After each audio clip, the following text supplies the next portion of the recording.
Hey Queens, I am your host, Brittany Burnham with the MomBoss Maximizer podcast, where we're all about the 3 C's in life: conscious growth, community and connection, and cultivating confidence.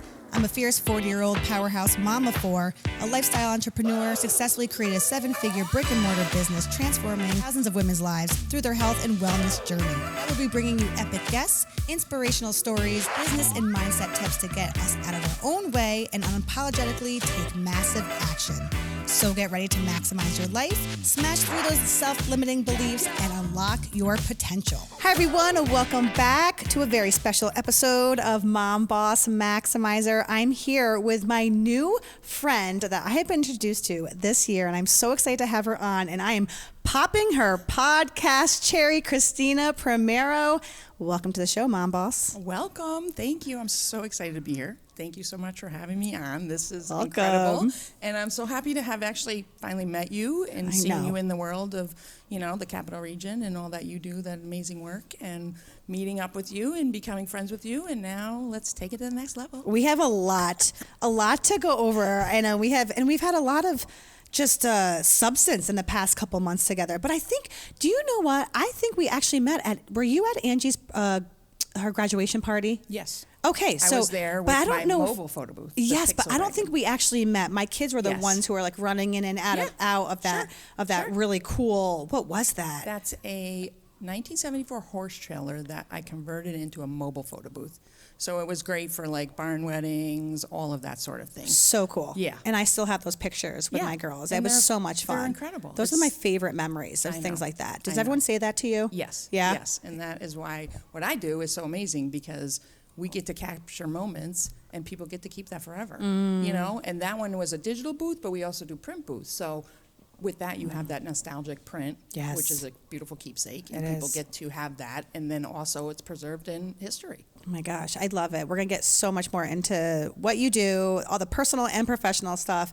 And, we actually saw each other twice this week. So this is our first time so we've been saying in like 6 months that we've been wanting to meet up. Yes. And then we saw each other the other day for the Women's Empowerment Fashion Show. Yes. With azaleas, which was incredible. That was beautiful. Wasn't that beautiful? It was beautiful. It was energizing. Oh. It was empowering. Yeah. I mean, to see those young girls get up there and walk the runway and to be able to just showcase, what it's like to be a teenage girl again, but do it for an important cause. Yes. Raise awareness, raise, the stigma of doing certain things in mental health, which is such a rough avenue. Yeah, and to be able, and just seeing their faces, they were so proud. Like, I love that moment of seeing their faces when they were walking, and then like the before of just, wow, I did it. Like how from one feeling, emotion to the next emotion, a lot that they just embraced and absorbed, and you got to capture it. Yeah. So that must be so cool just in what you do of seeing those emotions play out. 100. In all the events. 100%. In everything you do. In everything that I do. It is really capturing that and trying to be in a way that is discreet, and I'm not obtrusive, and I'm not in your face. So I really take the approach of that, being in the corner 100%, and people will always say to me, I didn't even know you were there. Or I didn't even see you. Or, wow, how did you get this? We didn't even know. You're like, that's the point. Exactly. Right. And that's a skill set that I've embraced over the years of my career, which is a pretty long career in the photography world. So, and then, kind of evolving that into other avenues. But I love that kind of work. I love the girls. I love young women and just the youth in general, boys and girls, just hoping to help them find other avenues of creativity and empowering that and embracing that and just being who you are. Oh, that's important. I love you. I'm so excited to dive deep into this. And Christina has been a member of Unfiltered Freedom, my small women's accountability group, and all about personal development. And the growth I've seen in you just this year has been transformational for you. Absolutely. Let's get into it. Like, first, tell everyone listening. Well, first of all, this is why I brought Christina on, because just see what you have just accomplished in a short amount of time that I've known you, but your growth and how you've been able to step outside your comfort zone 100%. has been like being here. Yes. But like just even, oh my gosh. And what is upcoming for you too? Like there's a lot of stuff that I know for you, and you just turned 50. Yes. Sexy. 50. Oh my God, her smile is contagious. Like she needs to sprinkle all of her inspiration on all of you. So first tell everyone like just about your background, like how you got to where you are right now. Like more about you personally and professionally. Yeah. So for me, I grew up in Albany. So I'm from Albany originally, and I grew up in like a 2-parent household. I'm the youngest of 4 kids, 2 brothers, 1 sister, and we had a very good sense of community when we were kids. So for me, I went to Catholic school. So my Catholic school was 2 blocks from my house one way, and the Little League and the baseball park was the Pop Warner was 2 blocks the other way. Okay. So which Catholic school in Albany? St. James. Okay. Which is no longer. Yes. It's still a church, but not a school. Was this off New Scotland? Off Delaware. Off Delaware. Right on Delaware. Right on Delaware. Libby's Pizza, Staple. Yeah, girl, you were in it. Yes. So I grew up over there, and we had a great neighborhood. We just had really good people around us, you know, that like Irish, Italian, but then we had the urban right there down south end of Albany. So we had a good mix. So I went to Catholic school, and then did the Pop Warner, cheerleading, Little League, all that. But my parents like ran the concession stand, did the field, so they were very in tune with that, like making things workable, usable, for the community, which was always super important. And then I went to Albany High, which was a very unique transition from Catholic school to Albany High. Wow. But luckily, I had already known so many people from being involved with sports and that kind of thing. Yeah. So I already had known a lot of people. So I went to Albany High, again, involved with activities, and, I was like cheerleader, captain of cheerleading team. You were? Stop it! People die when they hear that. No way! Yeah. Yep. Is this how you met Donna? I met Donna in grade school, actually. Okay. I met Donna because Kara, who went to St. James, moved up to Cardinal Ave and then went to Mercy. That's how I kind of met Donna. Okay. Yeah. And Mercy dances, I think you're too young for that. You don't know Mercy dances. But so we'd go to Mercy dances. It was a lot of fun. So, I mean, we were dancing, involved in like hip hop and urban from a very young age, like 5th, 6th, 7th grade. Okay. For me. Okay. So this is why. Which is the 80s. I mean, right. I graduated high school in 1982. So this is, this is an early onset. This is before like Jay-Z. I mean, this is like early hip hop years. Yes. But we were the real hip hop. We were in it. Donna was in it because she used to dance at Cindy's, which was on Delaware Ave, my neighborhood. We used to go up there and like watch them dance. I don't know. You'd go hang out when they were like in dance class. That's awesome. It's like it was definitely like culture. Different. I mean, our like kids, raw. we It's were real. in the neighborhood. We were out. We were on our bikes. We'd ride our bikes up to New Scotland all through our youth. Yeah. All through high school. The trust our parents had exactly. back They then. just let us run wild. Damn, now it's just like. But they were definitely involved. Like my parents were involved. They knew all the kids. They knew everyone. And our house was like a big hangout house too. Don't you love that? I love that. So was mine. Like I loved that memory. Yeah. Yeah. And were your friends like looked at your parents as their parents? Oh, it was gosh, like that. Still, people will still say it So, to me. yeah. Like your parents were very instrumental in like my youth. Yeah. You know what I mean? Because anyone could come. Our house, anyone come Open to our door. house. There was never like, what do their parents do? What do they do? Oh, the single mom. I mean, there wasn't a lot of single moms back then, but it was never that, which is some of the stigma that my kids endured being a single mom. It's like, oh, the single mom, which is a thing. Of course. That's definitely a thing. We're going to get into that. Yeah. So, so I always kind of liked photography. So that's kind of how I got into photography. I wrote in my 8th grade yearbook I wanted to be a photographer. Really? Which is, you know what I mean? Did they have photography classes back then? They like did in high school. So in Albany High, I took photography classes. With like the Yep, old we were school in the way, dark the dark room, room. you're developing film, So you're cool. doing the whole thing. I loved that stuff too. Yeah, so That's I did the photography. I think a couple of my uncles gave me like old cameras. So I have like old black and white film cameras that I still have today, which is incredible. That's awesome. And I just always loved it. And then when I graduated Army High, I was going to go to Sage because they had a great photography program there. Oh, okay. But it was Junior College of Albany. It was a Sage division, but it was very expensive. And my mother said, why don't you just go to Hudson Valley? You can get a liberal arts degree. Because what are you really going to do with being a photographer. You know, like, how are you going to make any money? This is 1990s, 92, 93. So I went to Hudson Valley, and they had a great photography program there. I took a ton of photography classes there, dark room, film developing, and people gravitated to me because I always had my camera. So the network grows when you have that camera. Wow. People are just like, hey, oh, hi, oh, the photographer. You know what I mean? So it is really exciting. Yeah. And I'm not super, especially back then, I wouldn't really talk to a lot of people or go out or, you know, like I had my people, but I wasn't the loud one in the group. I wasn't the aggressive one in the group. I wasn't the boy crazy one in the group. So for me, the camera allowed me to just be me, and people liked it. They were, you know, I'd take pictures in the campus center. I would take pictures at the football games, and you know, we'd go in, we'd develop them. I'd make 8x10. I'd give people black and white 8x10 glossies, and they'd be like, they never even had an 8x10 picture of themselves. Yes. So it was definitely exciting. And it's those candids, but they don't even know that you're taking them. And sometimes posed like just buddied up or whatever, not like a formal portrait, if you will. Yeah. I got into that later. And then from Hudson Valley, I went to the Art Institute of Pittsburgh. So I went to Pittsburgh for 2 years, and I lived there. How's that? It was interesting because, again, this is early years, and it was very industrial, very gray. Yes. It was just kind of doomy, gloomy there. Like Syracuse. Kind of. Or maybe Albany sometimes. Exactly. So fucking gloomy. I can't handle it. Right. It was like gray. Like, yes. But we went on quarters in the Art Institute of Pittsburgh. Okay. Yeah. So you went all year. For 2 years, I went there all year, and you'd get like a 3-week break, I think, at Christmas and in the summer. Wow. Was it intense? It wasn't intense, no, because you didn't take math. You didn't take English. It was fun. You're in your passion. I took, like studio art. I took like photography, environmental photography, portrait photography, and that's where like Photoshop was pretty much invented in the 90s. I think it was like Photoshop 3.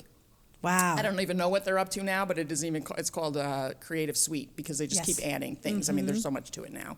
But so I learned Photoshop. So I was on that cusp of like film to digital era too with my business. So I went to the Art Institute of Pittsburgh, and then I graduated and I moved back home because of course that's what everyone does, right? Everyone does come back to Albany. It's like, why? They really do. Why?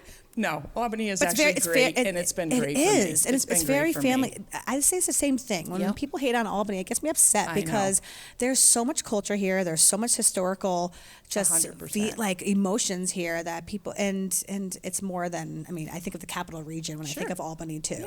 Yeah. So it's nice to hear that. It's refreshing to hear that. Yeah. So I moved back here, and then I started working at like a photo lab, and again, that was like. I was customer service. So again, it was business to business. So all these photographers are coming in, all these creatives are coming in, getting their film developed, tons of professionals. So I met so many great people working there that are still my greatest mentors and friends to this day. That's awesome. You know what I mean? And in addition to that, when I first graduated actually high school, I started working for a local photographer doing weddings and events.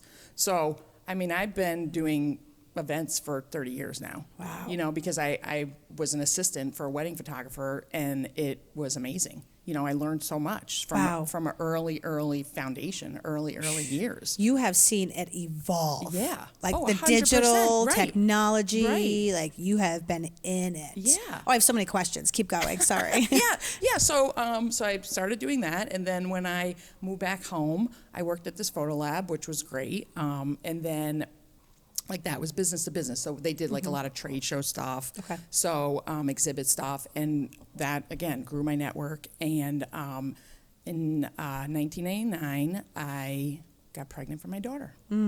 So that was obviously a game changer as a mom.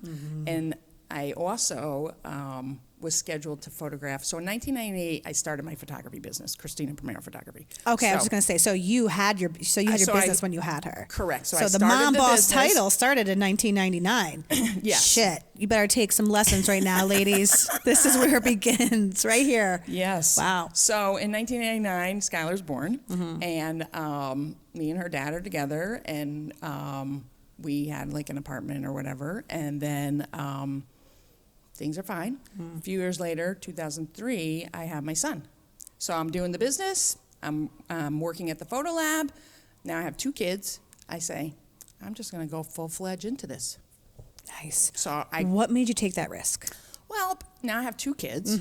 I live with my partner, and we had just got a house, and I said, I'm working 9 to 5, and then I'm also working every weekend. The 9 to 5 was a lab. Correct. Okay. And then I'm doing weddings every weekend. And and even in my like second year, probably third year, I'm photographing 30 weddings a year. Wow. Like I'm booked. Like I'm solid.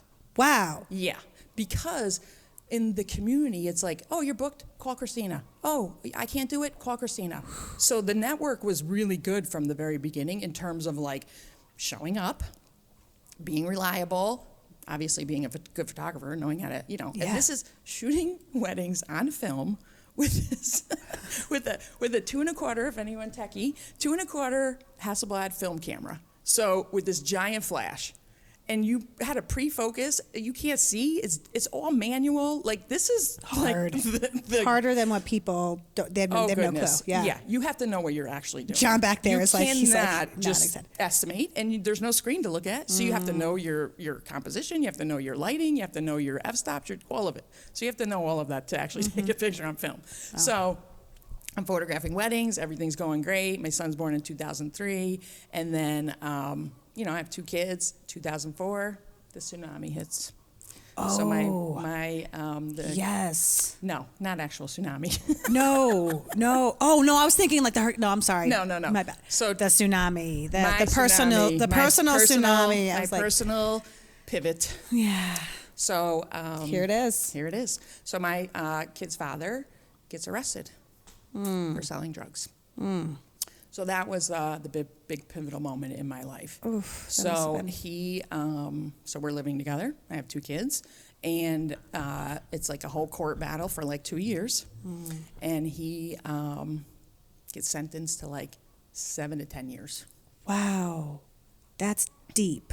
Yeah. Shit. Yeah. So obviously, what do? You have 2 kids. You have to make it work. Like, they're my responsibility. Got no choice. So now I had quit my job 3 months earlier. Yeah. And I just have the wedding business, the photography business.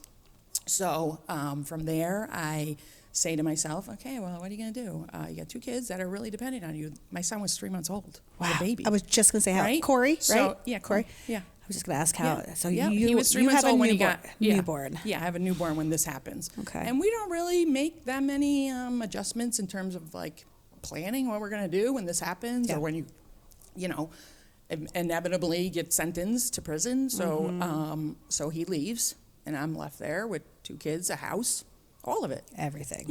Yeah. So, you know, it was obviously very difficult. Talk about adapting. Yeah. Holy shit. Being adaptable, being resilient, all those beautiful things that we have to be as moms. Like you're grateful for it now. Of course. Looking back at it. Of course. So, so that happens, and you know, my kids are little, and I live in a neighborhood that is a little biased in certain situations. You know what I mean? A community that is mostly 2-parent households. Yep. Very predominantly wealthy families. White that do not.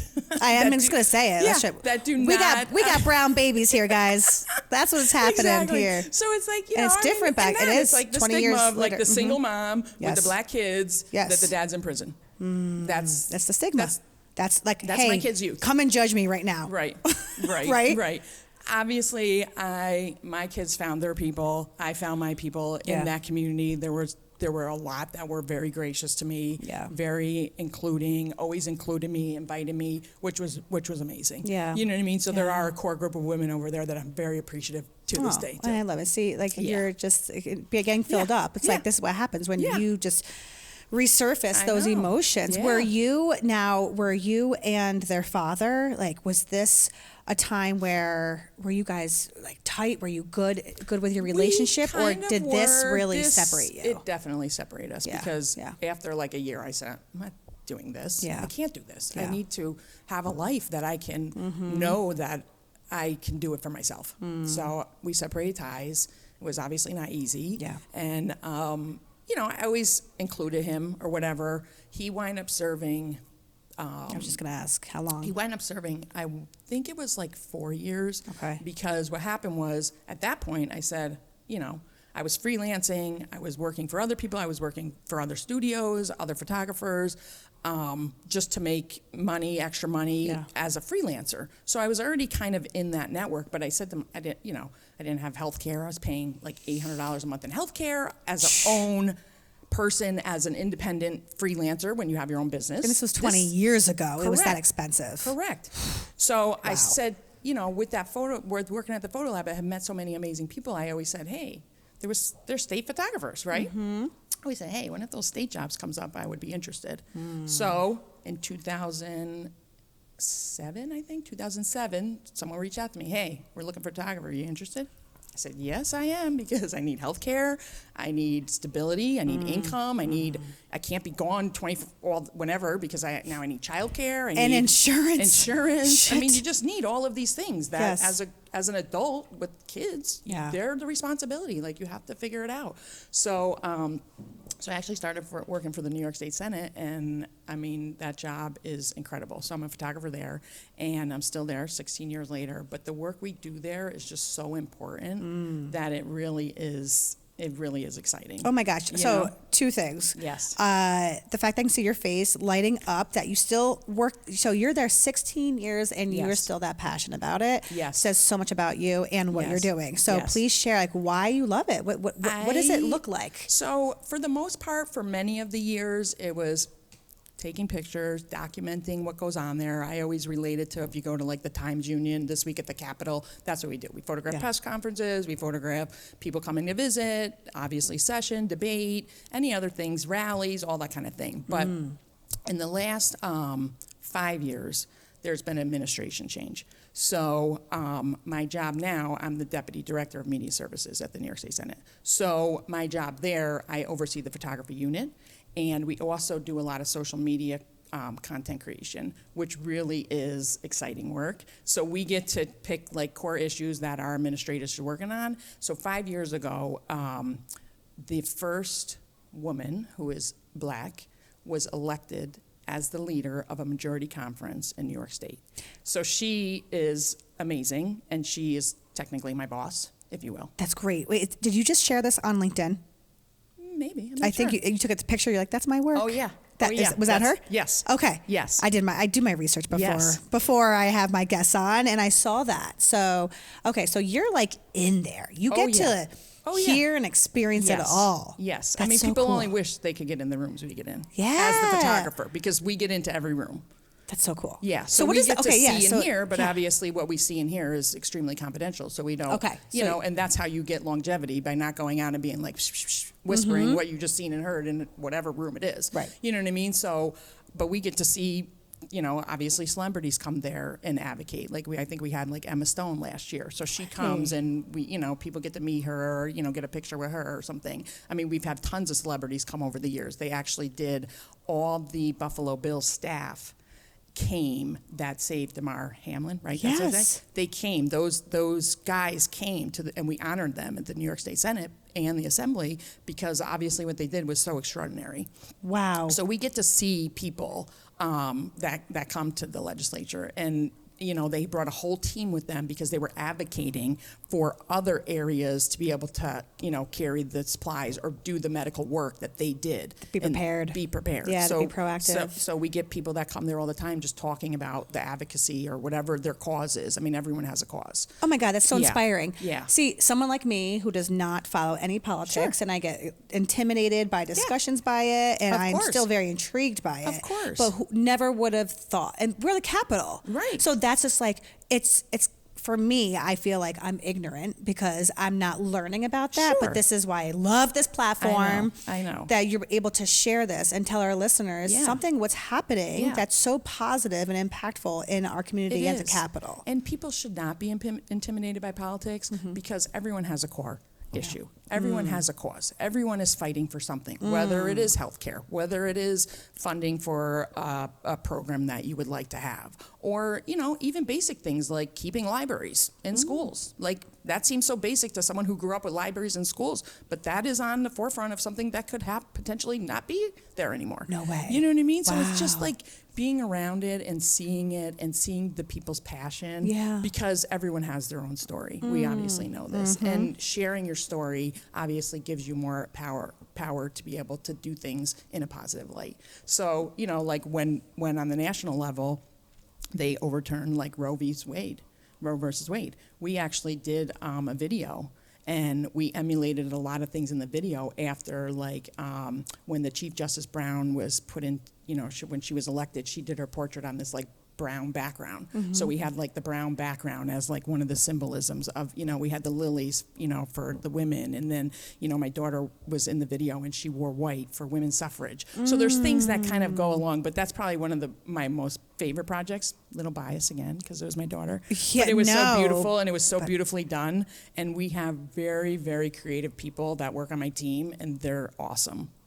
They're just super creative. Every time they come with me an idea and I say, I don't think so, they go, okay. And then they come back with more ideas. So they don't get defeated or deflated or, you know, like someone tells me, no, it's like, all right, well, forget it. I'm not doing that. You know, what a great role. So they come to you with the ideas. Yeah. And then you're just, and you delegate where and how most likely, to funnel that. Yeah. And where the path starts. Yeah. I was going to ask you, was one of your favorite moments being in the Senate? So the Roe versus Wade. Yeah. That must I mean, have been there's huge. so many favorite moments. Yeah? Like I was on, you know, I was in there when we did marriage equality. You know, when that passed. So I was there for that. I mean, obviously reproductive rights, you know, women's issues, things of that nature. We did, you know, like things where we gave funding to immigrants who come here, but they can't eligible for like TAP and things of that nature. But there's real people there, and you're really changing lives. So these kids are up there, and they're like, oh, we really hope this is going to work. We really hope that this is going to happen. And they're very emotional because they come here with the same idea that we have. Yeah. You know what I mean? They just want to have a better life. Yep. They want, you know, to be happy and be productive and, you know, make a difference. And people are so rude to them because they came here not through the right channels.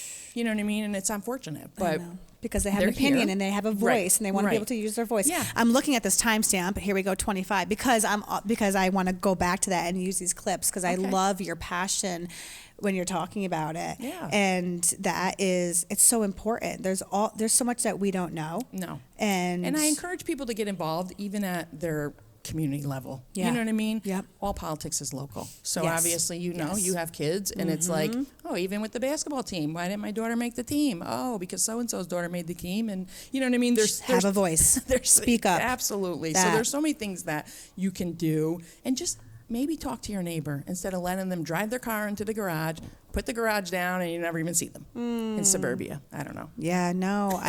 Or go to a different community, or go to a different. Just be nice to people. It's not really that. It's hard. not that hard. Yeah. We just need to be nicer to people, and being in that environment allows me to see. There's so many people struggling, and there's so many avenues that we can just channel this differently. That.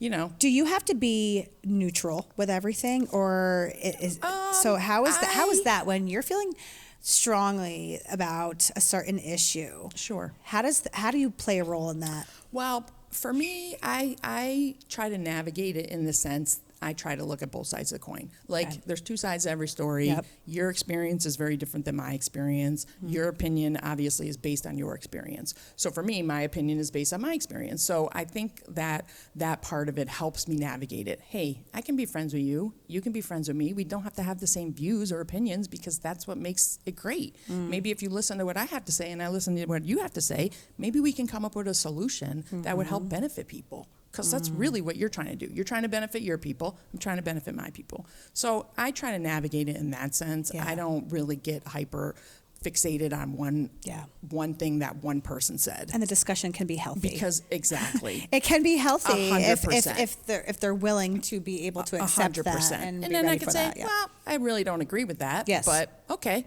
Yes. You know, and then the laws are the laws, and we're constantly changing them based on whatever is happening. So there's not a law that's set in stone and it never gets changed. You know, there's laws that happen and then things get changed. So tell me, so when you started at the Senate, and you have two, kids under the age of 8 at this point, right? So how did you, and you were still running your business. Yes. And you were jammed packed still. Yes. My gosh. Okay. Yes. And she's still jammed packed, and we're still having her. We're still building this business in so many different 100%. ways. Like this is, I love your story so far. How did you how did you navigate that? How did you balance that? Like, what did that look like as a single parent, full time with the Senate, and also being a fucking bomb ass boss? Yes, thank you. So I think for me, the biggest thing for me is I have really good people around me. Like my parents are great. My dad actually passed away, but my parents were great. My dad was my right-hand man, so he did anything and everything that I asked of him, from picking my kids up to taking them to wherever they needed to go, to bringing their friends to the pool, the town pool, whatever. Like, he just did it all. My mom is fantastic too. She's a pivotal person in me. She's strong. She gets things done. You know, she's constantly like 81, still in 2 golf leagues. So she's a chatty Kathy. Everyone knows her. Like, she could probably run for mayor or win. So, you know what I mean? So I feel like I'm a good mix of both my mommy and my dad. You know what I mean? I got her good sense of, you know, inclusive and chatty and, you know, being able to talk to people. And then my dad is a really good helper. So he, you know, that sense of community too. So I feel like I have a good mix of that. And then I have phenomenal friends. Like, I have really good friends. I'm still friends with my grade school friends. I'm still friends with my high school friends. We still get together all the time, a lot of us. So, you know, the photography industry people are really amazing. So I think I just have really good people around me, which is so important, because I'm a no BS type personality. Yeah. So you get what you get when you come with me. So people, I think, learn that early. And if you can hang around with that and be around that, you know, we can be friends for life. Yeah. So I think hop on in. Exactly. Let's go. Yeah. So for me, I think finding people that help me be better. Yeah. And not necessarily agree with me. They don't have to agree with me, but just know that I'm on a certain journey and I'm not going to really take a lot of no's. And I'm not really going to sit down and just be complacent. That was never my thing. So I think that helped me navigate a lot of this, because being pretty organized too helps. Yeah, it sure fucking does. You have to. Yeah, organized and inside and outside, in our head, and just and that's the other thing, being a single too. Parent. Like, I have a pretty positive mindset.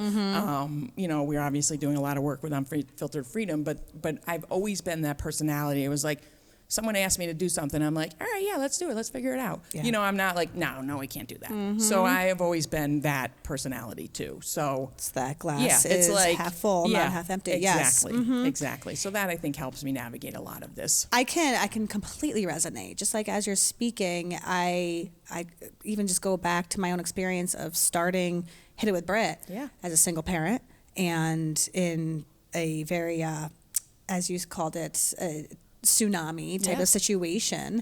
And what was the best advice? You know, just leaning in and asking for help. And it's so hard coming from an ambitious, strong woman. Like, you are that. Yes, but now look where you're at right now too. 100%. So it's, when I said before, like, you're grateful for that experience, not so much of like the relationship part, but just like the traits that you possessed and acquired through experiencing that. And I think too, when I look at certain situations, I'm always trying to figure out, how do I navigate this? Or who when I meet people too, I feel like I'm a really good judge of maybe what your strength is. And like, how can I utilize that to make us both better? Of course. So that, I feel like being able, like, even on my team, it's like, all right, well, this one, you know, it's like, she doesn't do anything, or they don't do anything, or, you know, you hear people say things like that. It's like, no, they do. Actually, they do this, that you don't want to do this. And they, you know, or you do that and she does, you know, whatever. So it's like trying to figure out who is good at what, I feel like is a good thing for me, that I'm able to navigate that easier than other people. That's empowering. Yeah. That's that's what we're here for. Yeah. Right? Yeah. And that's how you're giving. To so many others. And you're not even realizing how much you're giving either, you know? Yeah. Tell me, so when you experience this as a single parent, what and between your business, like, what took the back burner? Because I admire that you were able to hold on to these relationships with your friends. I struggled with that a lot. Sure. So, like, what did take the back burner of trying when you're juggling all these things? I'm not really sure what took the back burner. What takes the back burner now, then? Or just what takes? Yeah, like, what? I think probably my time probably takes the back burner. Okay. I would say is probably one of the things still too. But even that, I would always try to schedule. Like even when I look at my schedule, I'm like, all right, I got this, and this. But I'm gonna this day for this part of the time, I'm gonna do really nothing. So I think.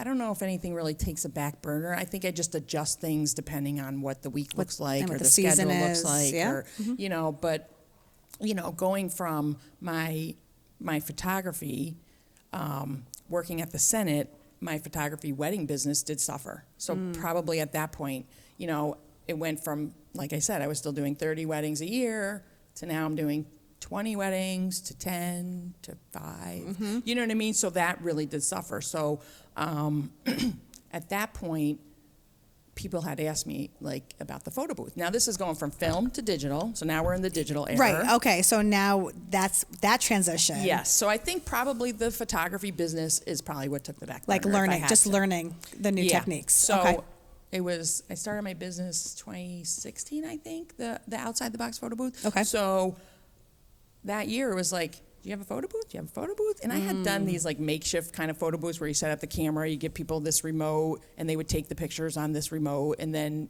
later I would send them a link. So that was probably maybe 2 or 3 years before the actual photo booth concept that I have now was in my business. So so I was like, oh, let me try this photo booth thing. So I was in another women's group at this time, and I was reminded of this recently because I said, I'm going to do this photo booth. So I bought a photo booth, which was super expensive. I bought the photo booth, and I think in October, and I booked a handful of events, and I paid off the photo booth by March of the next year. Wow. And it was like awesome. $10,000. Like it was You're expensive. It wasn't like, $5, $500. So I was like, wow, this is incredible. Equipment. And that photography first year, equipment has got to be like it's just as awful. much or more with course. like gym equipment. Of course. Yeah. Yeah, and it's technology, so it's constantly changing. So Exactly. you have to buy new stuff every year. And then you don't just get that one camera for 2 years. Right. And then the next shiny object comes out. You're like, oh, I want that. And I want that. That's got to be really, we're the same way here. Yeah. So when I bought the photo booth, and I was like, all right, I want to get 10 photo booth jobs. You know what I mean? And I was reminded of that recently because I didn't really know where this was going to go. But immediately it was like, again, like 20 photo booths. I'm like, oh, okay. 20 photo booths a year. Okay. And then I'm doing the photo booths or whatever. And the 2020, I'm like, all right. By March of 2020, I think I had like 30 jobs already booked. And photo booths is different than wedding photography. Wedding photography, I booked 2 years out, a year out. Photo booths, I just booked one for next week. Like it's constant. It's constant. You just booked one last night for Donna. No, I just booked the one on the way here. I was driving here. The lady's like, I need you next Thursday. I'm like, okay, I'll do it. So it's very much more. So 2020, I'm like, this year I'm gonna kill it. Of course. Right. And then obviously COVID hit. Boom. So we're still like, for me, I'm still trying to come back from that. But I've added so many photo booths to it. I got the 360. I have all the digital print, like the horse trailer, the mobile one. So I have a lot of different ideas with it. And I love the weddings and the event side. So, I kind of want to pivot over more like corporate side. But with the photo booths, it's more hands off. Because it doesn't necessarily have to be me. I was just going to ask. And so much pretty more, much a lot of it's easier. automated on a business side. Like if anyone's in business, get automations. You will be so much happier. Ooh. You know what I mean? So someone sends me a Great lead, feedback. they automatically send out the email. Like I don't even have to do anything. Automation is where it's if at. you pick your package, it sends you a contract. You can pay online. Like it's just so much easier and streamlined. So I'm not spending 40 hours a week doing just in the systems. Exactly. And the communication.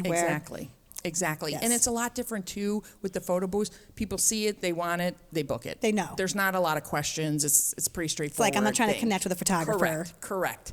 I I'm know not spending 8 to 10 hours with you photographing your wedding. You want to like me if I'm doing that. Whereas the photo booth, it's someone who's fun showing up to do it, and it's fun and it's exciting, and people love it. Like I get so much positive feedback from people. This was so great. This was so fun. I never saw this. I never did this. I'm like, oh, okay. You know what I mean? It's amazing. I can imagine just how much easier it is just for your time. Yeah. Really? Yeah, 100%. What is, now you said you want to get into the corporate more. Yeah. Let's talk about this. And if you're listening, corporate people, here we go. This is your person right here outside the photo booth, corporate world. What does that look like for the photo booths? Like some events, luncheons? So it could mostly be like events or more so like brand activations is really one of my things that I'm been trying to work with on the corporate side. I've been taking like master class for that, just trying to figure out some things. And, again, like education, be informed, know your stuff, and then connect with your people. So just trying to get in there and do bigger installations, bigger events, maybe not so many events per year, whereas I'm not out every weekend, doing the photo booths at weddings or events. I would still probably do a lot of that, but, maybe more streamlined on the backside for me personally.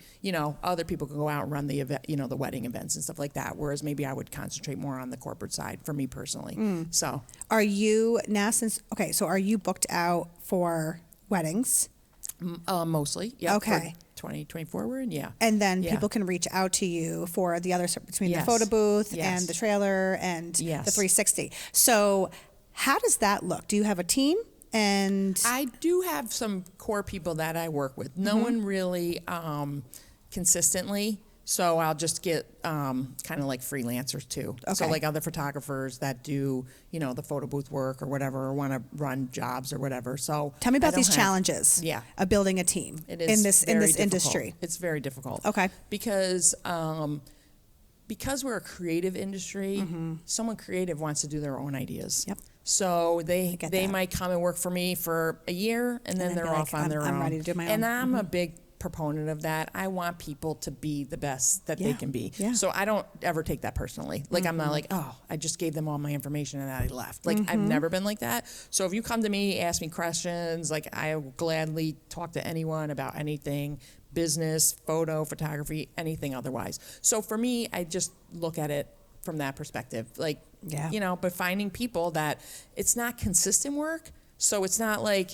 you're working every week getting a steady paycheck. So I understand. So it's more, sometimes I'll get people that just want to do it on the weekends. You know what I mean? So I hire people that way. And then other times it's, someone's friend is interested. So I might bring them on, or someone's friend's kid. I have a couple people like that right now. Okay. So have you ever partnered or reached out to Hudson Valley? Those are people, right? Do they still have the program? I don't know if I have. I have never reached out to Hudson Valley. This is why I love this shit right here. I know. They probably still have the program, which I'm going to tell you right now, assume, Hudson Valley has great, incredible. Were you shocked when you went there? Yes. So was I, because I went back because I thought I was going to be an ultrasound tech. Right. In between being an educator and building a business. Sure. But I was shocked when I was on campus and in my classes. I loved it. Yeah. I loved it. And they're when I drive over there now, it doesn't even look the same. I know. I'm like, where did all these buildings come from? Yeah, you should reach out, ask if they have. Would you ever consider having interns? I know that's a lot of work. I love interns. You have had an intern, right? Yeah. Okay. Oh yeah. And at the Senate, we always have interns too. So we're actually interviewing tons of interns this week. Okay. Yeah. There we go. And I love that. And even at the Senate, I've been asking for years, because at the Senate, we have other programs for like student programs for the policy side or the whole other side, and I'd be like, we need interns. Can we get interns? So we had a really great intern last year. She was from Schenectady Community College. She was phenomenal. And just having her be there and be with us, and just having that experience for people that maybe never had the experience too, or think that they can't do it because they don't have the equipment, is a big part of it. Like to get a camera you're looking at least $5,000. And when you're an intern, you have one because you're working with something like that. Right. So we help you, and then also I like to connect people. A lot of people do reach out to me and they'll say, "Hey, Christina, are you looking for something?" And I say, "Well, not right now because it's my slow season, or I don't really photograph weddings anymore." So I'll help place them with other people because I do have such a good network, and so I'll just say, "Oh, here you go." Like Dino, he always takes a lot of my interns. Love Dino. I want to see you back in the gym. I know. He was one of my favorite people. Like I loved coaching him. I loved working out with him. Yeah. He's like one of my best friends. He's because a stud. We're constantly, because he lives close to me too. So it's like, hey, you want to go get something to eat? All right.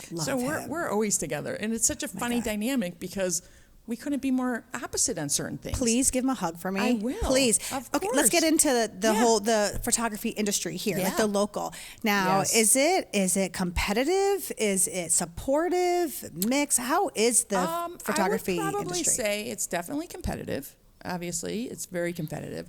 With the digital era, we've had an influx of many people that are doing photography now. With the digital camera, you can buy it, you can learn it, YouTube. There's so many great resources, and I'm not against it. I'm saying do it. If you want to do it, do it.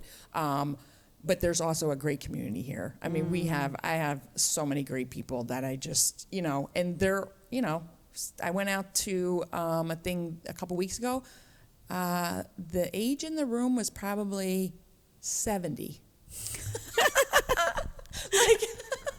I was the only woman, I was the only girl, and it was a bunch of older guys. But they included me. They're like, I'm like, you sure you want me to come? Was it like yes. Joe Alario Sr.? It was not Joe Alario Sr., but it was people of that genre. Yes. Like there was a bunch of, like Dino was obviously there, and then a couple other guys. But they get together and they always include me. Is it more of a man's world? Oh, yes. Photography? It yes. is? Well, we're changing that. Good girl. We're changing that. Changed but it. 100% always was. God. Like all of my mentors are men. Really? For the photography industry. But now I say if you don't have a 25-year-old mentor, you're doing it wrong. So there's this younger generation, like one of the girls that I hired at the Senate, she wound up leaving because she said, Christina, I owe it to myself to go and be a wedding photographer. This is what I want to do. I said, 100% go do it. Like Fly those all wings, for it. babe. And we're still very close. You know what I mean? And she's probably a little older now, but 27 or something, but I'm always looking to these younger kids because they know the trends. They know what's happening. So I'm always looking, what are they doing? What's going on over there? Right. So, and I try to connect with them. Because that's you what know people I mean? want to. And a lot I of have a people certain want skill set that I can help you. Exactly. And you can help me. So I was just going to say, you have so much to give and to offer the young ones. Just so having normal questions like, that people don't know, or like funding or grants, or just there's a lot of things that, and I don't know. So I'm learning too. Yeah. So it's like, how do I get grant money?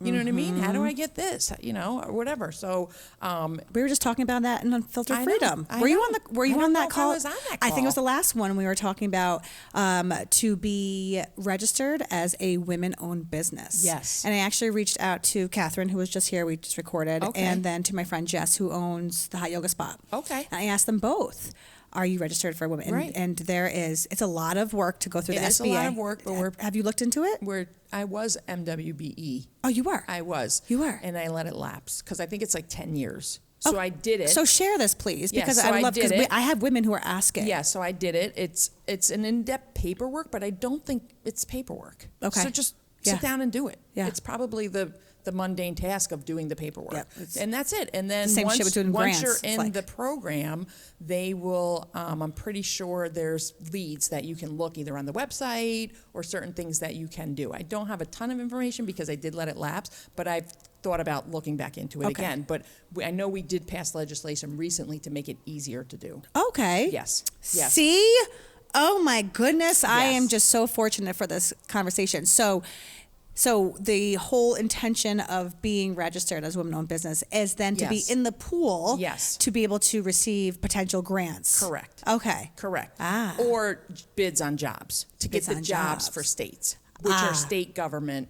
So with state, I think maybe on both sides, all government, they most likely have to bid the jobs out. And then they price it that way. But they're really wanting to do a certain amount of government work with MWBEs. They have to do a certain amount. So that's a part too. And it basically, people get annoyed at this. Well, their price was higher.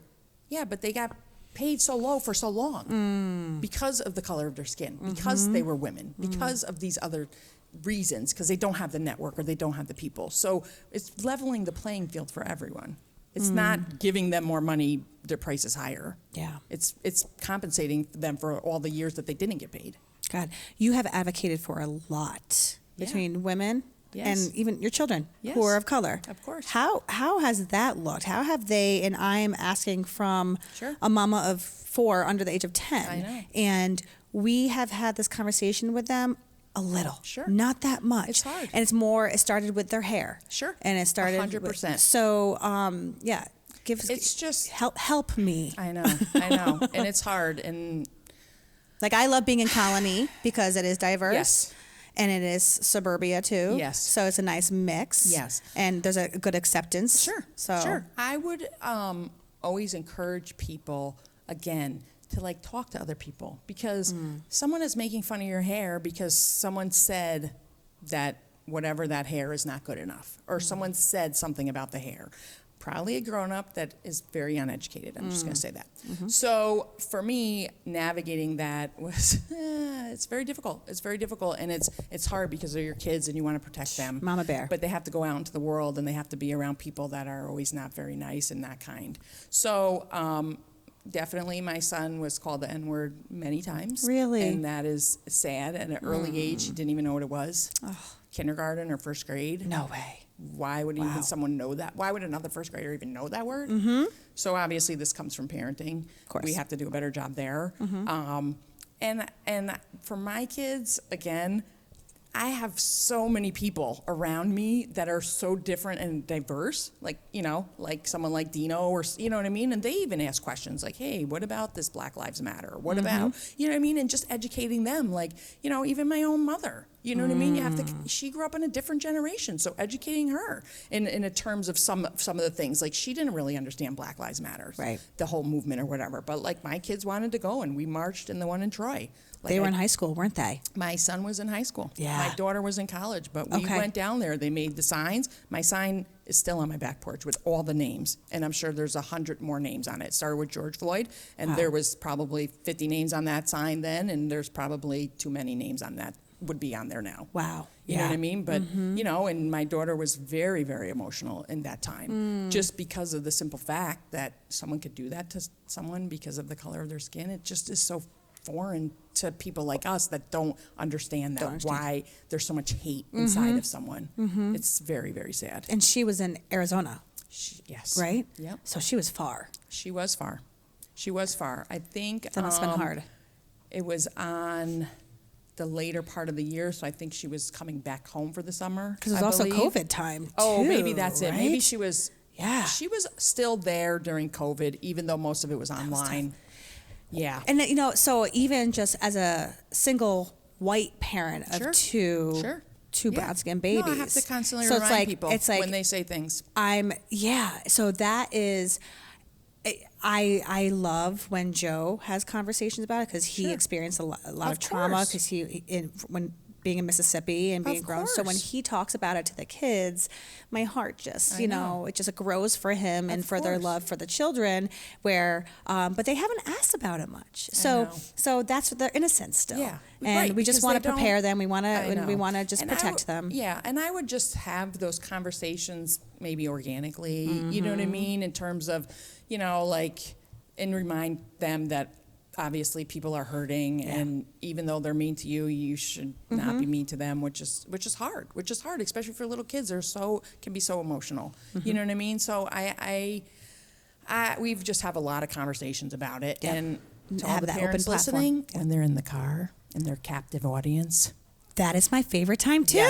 Yes, the captive in the audience car is the best time. Now I think they have the phones, but my kids didn't really have the phones that much. Right.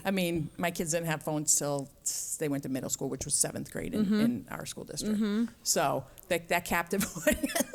This is where you can lay down the law. You can have all those hard conversations. Never during a gaming moment. Never interrupt PS5. No. And the other night, Jordan had it was 80s day, the whole school, and Joe's like, "Yeah, 80s day. Like I got the bucket hat, like Run DMC. Yeah. Here's a Jordan's jersey," and he was just like, "What? No, stop talking to me. I'm playing Fortnite." And we were so excited for him, and we're like, "Where's a gold chain? Where's a tie the shoes over the shoulder?" Like Joe, it's just, of course. But like the defining moment the turning point for my mindset for the girls was this year. They had a writing prompt, and it was like their favorite feature, the favorite part of their body. Yep. Bria, her hair, and Jada, her skin. I was like, I love that. Oh, we've done a great job. It's like between all the books, any way to and just always embrace maybe that. Compliment it too. Like I would, I always say to my daughter, I love your curly hair. And they're very aware. And again, because I'm from Albany, I still have a lot of friends in Albany. Yeah. And when my kids were little, they spent a lot of time with my best friend Jane, who was in Albany. Her sons are biracial too. So they were over there, and we're talking like more inner city black kids. You know what I mean? So my kids spent a lot of time around those kids, with basketball. And my kids are not into sports like that, but they were when they were with Jane, they would go to the tournaments wherever in Massachusetts or New Jersey or wherever those games were being played. Yeah. You know what I mean? And they still see a lot of those kids today. You know what I mean? They're like, oh, remember when we used to go? And they have that fun little community too. So I think it's that. I mean, having those hard conversations. Someone said something about my hair. Yeah. Your hair is beautiful. You know what I mean? And embracing it. And I think as a community and as like brands, Nike, they do a good job of reminding people, you know what I mean? Inclusivity. And Target does too. Exactly. So I think there's, in the internet, I mean, obviously you're going to see both sides of the coin, but I would just encourage, those conversations. And if someone says something to you, try to explain to them that they're having a difficult time too. I always say, hurt people. Yeah. We say it in all facets. And guess what? And I always say too, like, not everyone's going to like you. Yeah. Just be nice to people. And one thing that I used to always say to my kids was, you don't want to be mean to people too, because what about that dream job you want? All of a sudden you go in that day to the interview, and guess who's going to be that one kid in high school that you picked on? You never know. Don't pick on people. Don't be mean to people. Don't be rude. Be authentic. Be courteous. Be kind. Just simple respect and manners. Absolutely. And I don't understand why people lack so much. I know. It starts with us. Yeah, it's hard. It's kind of like the nature versus nurture we're talking about, Right. isn't it? It's crazy. Now, we have a couple minutes, and I want to also announce this exciting year for you to come. Tell us what is happening starting in March for you. Okay. So I'm just going to backtrack a tiny bit. Yes. Last year I turned 50. We talked about that. Yes. And I had a really exciting year, and I just, my kids are older, so I started talking about what does this next chapter look like for me? What am I going to do? Where's all my time and energy going to go? So I started traveling more, going to art museums, photography exhibits, doing things that I've always wanted to do, but maybe didn't have the time or the energy to necessarily do it. Or just your kids. Exactly. Yeah, just on a different path. You're inspiring me. I'm like, okay, at 50, I'm going to my kids are going to be out. Yes. I think. Close. They start ditching off at like 16. Yes, but they're old enough to be alone. Right. Yeah, they start ditching you. Yeah, they're going to start ditching you soon. I don't want it, but yes. Surprisingly, my kids actually do like to be around me. So I don't know. I do. We just too. went We to all do. Miami, and my daughter came. My girlfriends, she came, and Justin came, which is Jane's son. He came from LA. So they do still like to be around us for the most part, awesome. which is fun. So just getting outside my comfort zone. Obviously, I joined Unfiltered Freedom, which is my fabulous coach and mentor right here, Brittany. If you're thinking about doing it, do it.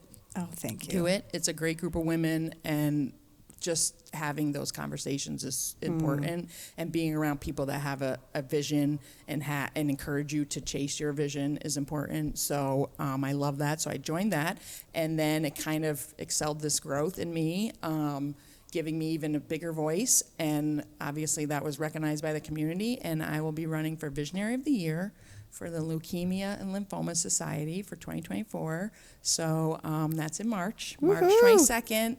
Get your links ready to start donating and supporting me. But I'm going to do a lot of fun events. I'm super excited. I got a lot of ideas, how to bring community together, how to bring creative together, and maybe bring people to this that aren't even aware of organizations like this or fundraising ways of doing it that maybe, are not the traditional ways of doing it. So I have a lot of ideas. I'm so excited. I'm so excited for you. I'm so proud of you for saying yes. Yeah. And I know that is just from firsthand experience, it is a commitment. Oh, yeah. And it's also for such a great cause. I know. And I know you have, I don't know if you want to share your reason. There's a reason, there's a why behind that. There is a why purpose behind it. And, it's okay. We have to do this? Okay. No, we do.